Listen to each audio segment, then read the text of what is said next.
Make a change. I will show you examples of change, especially in the face of adversity, and a few guidelines. You can tackle life by putting the rocks, the pebbles, or the sand first. The rocks being the big things in life, the important things, the pebbles being less important, and the sand being the least important. This is an example of an inefficient way. First putting the sand, afterwards the pebbles and the rocks.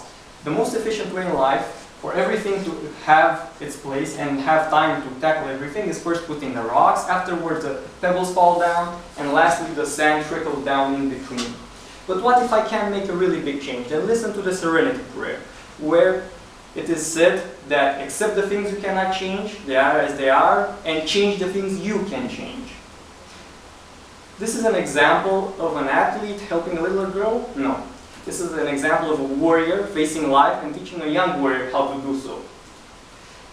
Our life is what we see it to be. We see life by the lens we look through. Light can be either white or any color, depending on the lens. The prerequisite of doing something is believing you can do it. You miss 100% of all the shots you do not take. This dog has 3 legs. Still, this dog fights for food and tries to find a suitable mate. Even though he has 3 legs, he might like that poodle and go for her.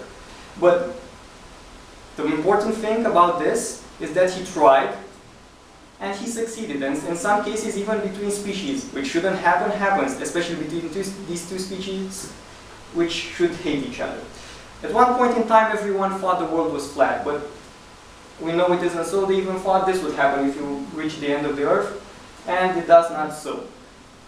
Elephants, when small, are tied with a rope or a small chain to the leg, and they learn that they cannot break that chain. Afterwards in life, they grow to be animals which are 5-10 tons, but they learn in childhood that they cannot do something and they stop trying to change that thing. This is a learned limitation. We have learned limitations as humans, and we should always try to change our current state, not what was 10 or 15 years ago.